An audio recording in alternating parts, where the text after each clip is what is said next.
Bien, continuamos entonces en esta parte de metabolismo de carbohidratos con el metabolismo del glucógeno. El metabolismo del glucógeno es muy importante porque va a permitir regular lo que son los niveles de glucosa en sangre o lo que es la glicemia. Cuando nosotros hablamos de glicemia, estamos hablando de las concentraciones de glucosa en sangre. Entonces el metabolismo del glucógeno es muy importante para mantener los valores de glucosa en su rango normal. Entonces nosotros allí tenemos lo que es la norglicemia, la hiperglicemia y la hipoglicemia. Cuando hablamos de valores normales, estamos hablando de norglicemia. Por ejemplo, en humanos, los valores normales de glucosa en sangre son entre 70 a 110 miligramos por ciento. Cuando hablamos de hiperglicemia, estamos hablando de valores elevados de glucosa en sangre por encima de los valores normales. Y cuando hablamos de hipoglicemia, estamos hablando de valores por debajo de lo que serían lo normal en ese organismo determinado, en ese animal determinado.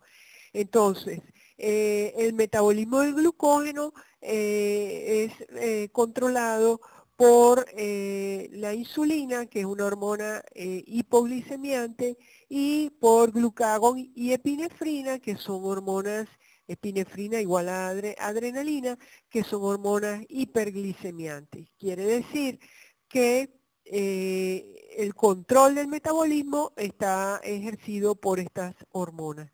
La insulina es la única hormona hipoglicemiante que existe, mientras que el glucagón y epinefrina son hormonas hiperglicemiantes. ¿Qué va a hacer la insulina? La insulina se va a activar cuando las concentraciones de glucosa son elevadas.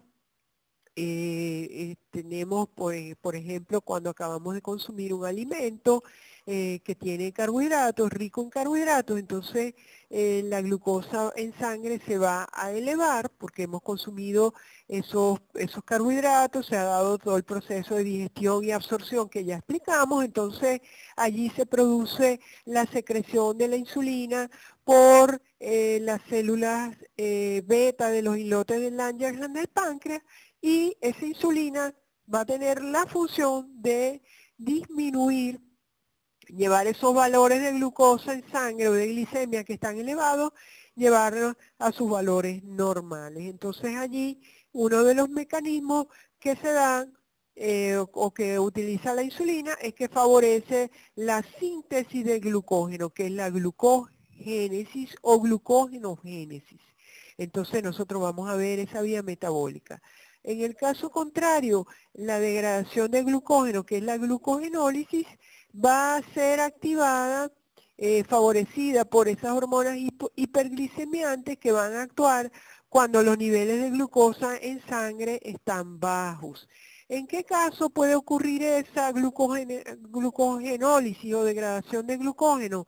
Precisamente cuando tenemos lo que sería un ayuno corto, por ejemplo, un ayuno entre comidas. Nosotros desayunamos, por ejemplo, a las 7, vamos a almorzar a la 1, pero entre las 7 y la 1, que no estamos recibiendo alimentos, igual necesitamos energía, igual necesitamos glucosa. Entonces, en ese caso, cuando comienzan a bajar esos niveles de glucosa en sangre, entonces se activan esas hormonas hiperglicemiantes, glucagón, epinefrina, que a través de la glucogenólisis van a incorporar glucosa en sangre de ese glucógeno que está almacenado en nuestras reservas energéticas, principalmente en hígado y músculo. Esa glucogenólisis va a suministrar glucosa, pero hablamos de un ayuno corto. Ya cuando estamos hablando, por ejemplo, de un ayuno largo o un proceso de inanición, ya allí se tiene que activar otras vías metabólicas que puedan mantener los valores de glucosa en sus niveles normales. Comenzamos entonces con la síntesis del glucógeno o glucogénesis. Entonces, la glucogénesis es la síntesis del glucógeno. Para que ocurra la síntesis del glucógeno, siempre existe una molécula de glucógeno preexistente. Es como una molécula cebadora.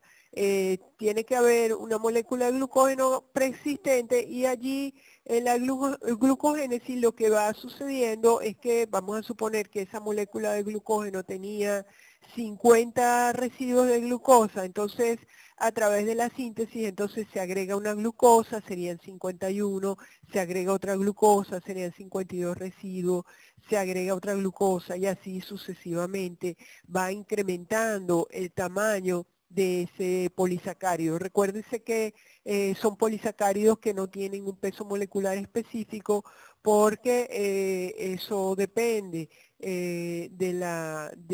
digamos, en qué condición esté en ese momento el organismo.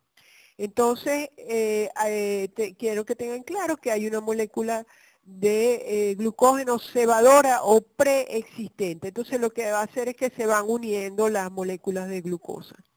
Entonces, por eso es que aquí dice dos moléculas de glucosa no pueden unirse espontáneamente para comenzar el polímero de glucógeno, sino que tiene que haber una molécula de glucógeno preformada o preexistente.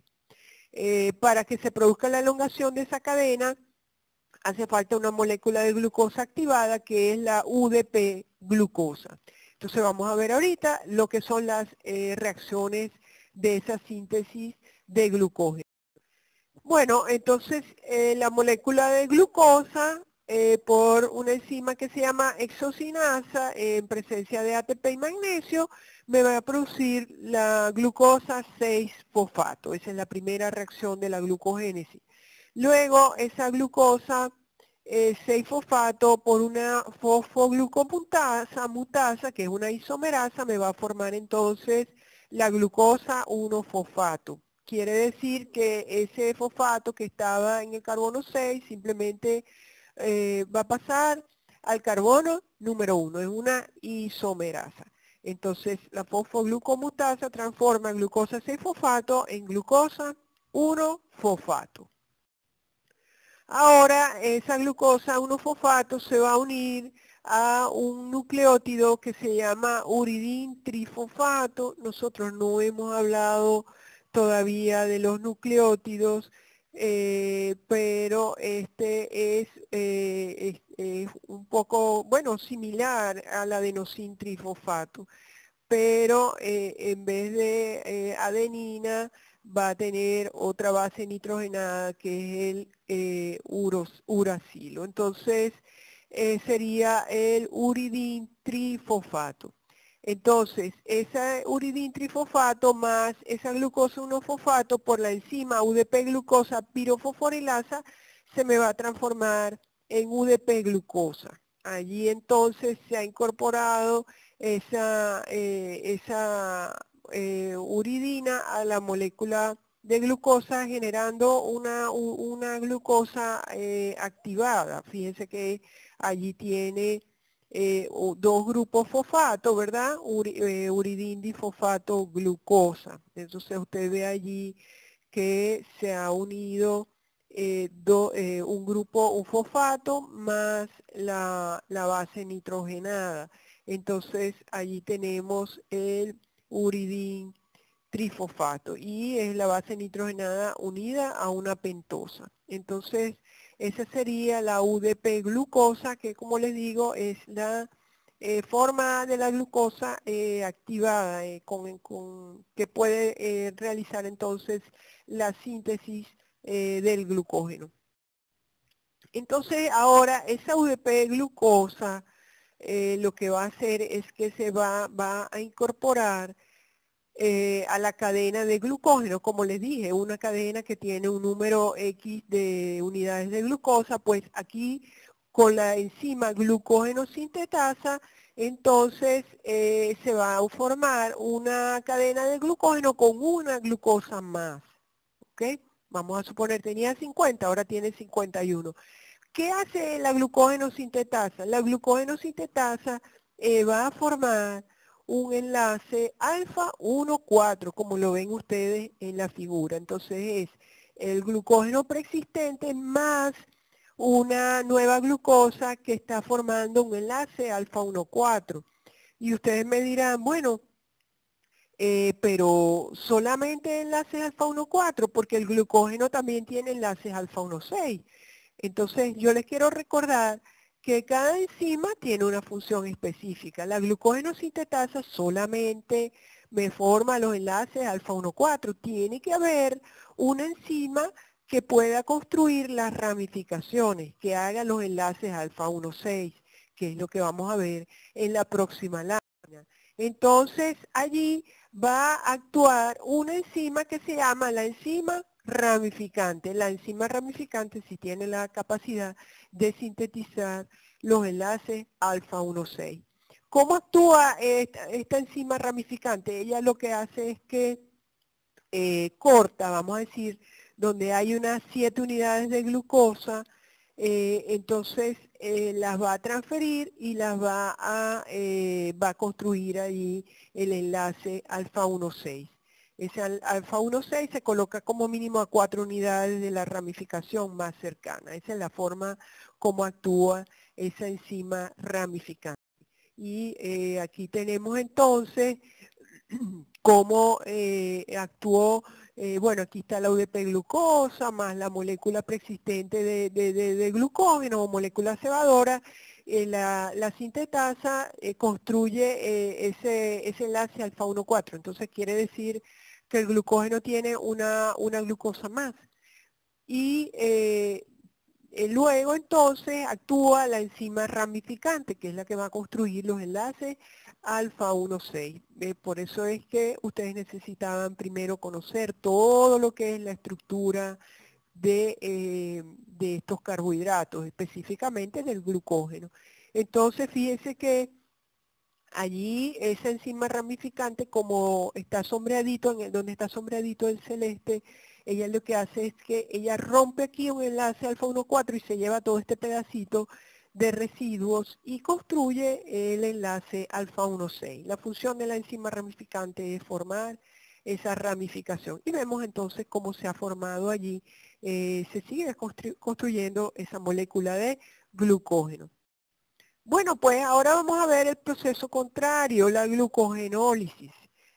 Obviamente, si ya conocemos, tiene que haber una enzima que me rompa los enlaces alfa 1,4 y una enzima que rompa los enlaces alfa 1,6.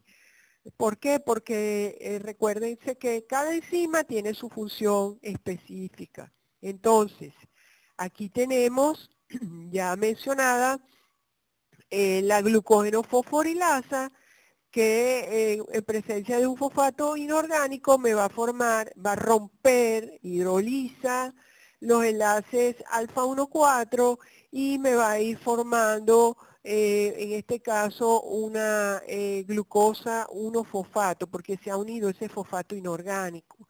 Entonces quiere decir que ese glucógeno va a tener, una glucosa menos. ¿Cuándo se produce la síntesis del glucógeno y cuándo se produce la degradación? Sería la primera pregunta. Entonces, la síntesis del glucógeno se produce en buena alimentación. Cuando nosotros acabamos de consumir un alimento, entonces esa glucosa que está elevada en sangre actúa la hormona insulina, que es la hormona hipoglicemiante, la única hormona hipoglicemiante, y esa hormona va a guardar ese exceso de glucosa y lo va a almacenar en forma de glucógeno. Y cuando se activan, eso sería entonces la síntesis del glucógeno, la glucogénesis o glucogenogénesis. Y cuando se activa la degradación de glucógeno o glucogenólisis, bueno, en el caso contrario, en un caso de un ayuno corto, ¿verdad? Vamos a suponer usted desayunó a las 7 de la mañana y va a almorzar más o menos a las 12, a la 1 de la tarde. Entonces, allí hay un tiempo en el cual usted no está consumiendo alimento y muy probablemente esté haciendo ejercicio, esté necesitando energía. ¿De dónde sale esa energía? Bueno, del glucógeno que está almacenado, principalmente a nivel del hígado. Entonces, cuando se activa esta vía metabólica, fíjense que ya se va liberando una molécula de glucosa 1-fosfato, vuelve a actuar la glucógeno fosforilasa, rompe otro enlace alfa 1,4 y tengo otra glucosa libre. Esa glucosa muy probablemente me va a ir a la glicólisis, me va a ir a la formación de piruvato acetil-CoA, acetil-CoA ciclo del ácido cítrico, cadena de transporte electrónico, fosforilación oxidativa, síntesis de ATP, y va a dar energía para que usted siga caminando, siga corriendo, siga estudiando, siga realizando cualquier actividad que requiera ATP. Entonces, esa sería la glucogenólisis. Esto es, para poderlo entender, es como si, bueno, usted, vamos a suponer, trabaja, ¿verdad? Usted trabaja, recibe un dinero, que lo primero que usted guarda o utiliza el dinero, bueno, para la compra de la casa, para el pago del alquiler, para el pago del colegio de los niños, tal. Y lo que queda, ¿qué hace usted? Lo guarda, lo ahorra, ¿verdad? Para que cuando usted necesite, usted tenga ese dinero ahorrado. En este caso es la glucosa ahorrada en forma de glucógeno, que usted la va a gastar si la necesita. ¿Cuánto dura esa reserva de glucógeno? Bueno, dura generalmente es para lo que nosotros llamamos un ayuno corto, es un ayuno de pocas horas. Ya cuando nosotros hablamos de un ayuno largo o de un proceso de inanición, entonces ya ahí tenemos que hablar de otras rutas metabólicas que también la vamos a estudiar para mantener la norglicemia. Es muy importante la norglicemia, recuerden, tenemos norglicemia, hiperglicemia e hipoglicemia. Entonces, los niveles, cuando nosotros hablamos de una hipoglicemia, hablamos de que puede causar unos efectos muy nocivos para la salud. Por lo tanto, es importante mantener la glucosa en los niveles normales. Bueno, continuamos, después seguimos hablando de esta parte. Entonces, bueno, ya les dije, tenemos la glucógeno fosforilasa, solamente rompe los enlaces alfa 1,4. Necesito alguna enzima que me rompa los enlaces alfa 1,6, que son las ramificaciones de glucógeno. Y quien lo hace es una enzima que se llama amino alfa 1,6 glucosidasa, más comúnmente llamada la enzima desramificante. Entonces esa enzima desramificante, fíjense aquí está, rompe ese enlace alfa 1,6. Y en este caso lo que vamos a tener es glucosa libre, que me va a ir a la glucólisis o va a la circulación sanguínea, esa glucosa libre. ¿Ok? Entonces, enzima desramificante rompe enlaces alfa 1,6. Bueno, esto es lo mismo. Aquí está la enzima desramificante. La enzima desramificante, aquí están las dos enzimas de la glucogenólisis. Está la glucógeno-fosforilasa actuando como rompe los enlaces alfa 1,4 y la enzima de ramificante, que es la que va a actuar a nivel de las ramificaciones. Un poquito ya lo que explicamos y como por efecto de la acción de la glucógeno-fosforilasa tenemos entonces glucosa 1-fosfato y por efecto de la derramificante tenemos glucosa libre. Bueno, esto es lo mismo que ya les expliqué. Entonces, glucógeno fosforilasa remueve las unidades de glucosa hasta que se acerca a 4 unidades a un punto de ramificación. La glucosa es glucosa 1-fosfato. Por cierto que esa glucosa 1-fosfato, cuando me va a la glucólisis, ya lleva una fosforilación. Entonces ahí estamos ahorrando una molécula de ATP. Por lo tanto, en este caso hay una producción neta de 3 ATP, no de 2. ¿Por qué? Porque ya aquí está la glucosa fosforilada, lleva la primera fosforilación. Entonces ahí solamente haría falta una fosforilación para que se continúe el proceso de la glicólisis. Entonces, continuando con esta glucogenólisis, cuando hay 4 unidades de glucosa cerca de la ramificación, es necesaria la otra enzima. Y esa segunda enzima es la enzima desramificante. Ella remueve entonces 3 ramificaciones límite de las 4 unidades y las transfiere al final de la otra cadena y rompe el enlace 1,6. Y el producto va a ser glucosa y no la glucosa fosforilada, glucosa libre.